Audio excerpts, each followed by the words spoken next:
Représentant de l'Organisation des Nations Unies pour l'alimentation, FAO, en Afrique centrale, représentant des gouvernements des pays d'Afrique centrale, organisations sous-régionales, bailleurs de fonds et bien d'autres acteurs clés, intervenant dans les domaines agriculture, forêt, pêche, élevage, terre, etc., rassemblés pour la 15e réunion de l'équipe multidisciplinaire de la FAO.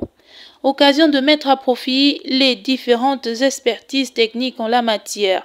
En effet, l'Afrique centrale, à l'instar d'autres régions du monde, se retrouve face à deux grands défis. La relance de la croissance économique après la Covid-19 et le besoin d'un investissement conséquent. Toutes choses qui nécessitent la mobilisation de divers moyens. Pour la 15e édition de la réunion MDT, le thème retenu est Financement innovant et vert, opportunités, défis et perspectives pour le développement des systèmes alimentaires inclusifs, résilients et durables en Afrique centrale.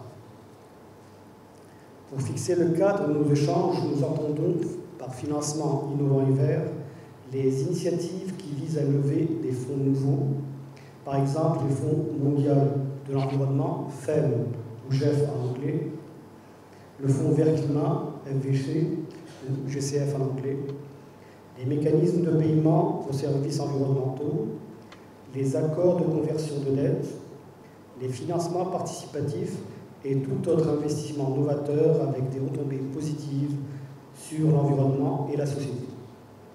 Il est question de maîtriser toutes les fenêtres de financement pour relever les 10 défis, une étape dans laquelle les pays de la sous-région sont résolument engagés.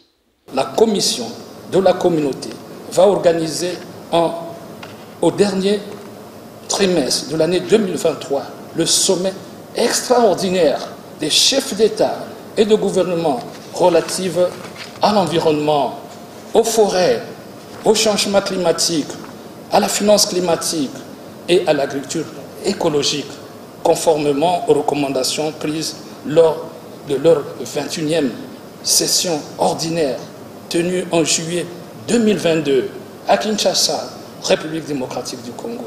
Et si le Gabon fait de même, c'est loin d'être par suivisme, mais du fait d'une réelle conviction. Le Gabon, à l'instar d'autres pays de la sous-région, que la FAO accompagne pour relever les défis et relancer leur production agricole et leur système alimentaire, fait de la 15e réunion de l'équipe multidisciplinaire une opportunité, un cadre stratégique de l'organisation qui pourrait l'aider à obtenir une meilleure production, une meilleure nutrition, un meilleur environnement et une meilleure vie pour tous. Telle est l'ambition que son Excellence Ali Bongo Ondimba, président de la République, chef de l'État, a assigné au gouvernement et qu'il n'a de cesse de rappeler l'importance de la dignité humaine pour laquelle, en aucun cas et pour aucune raison, les Gabonaises et les Gabonais ne soient privés du droit fondamental à l'alimentation. L'équipe multidisciplinaire de la FAO à Libreville pour 3 jours, soit du 12 au 14 avril. Une rencontre aux multiples enjeux afin de véritablement développer des systèmes alimentaires inclusifs, résilients et durables en Afrique centrale.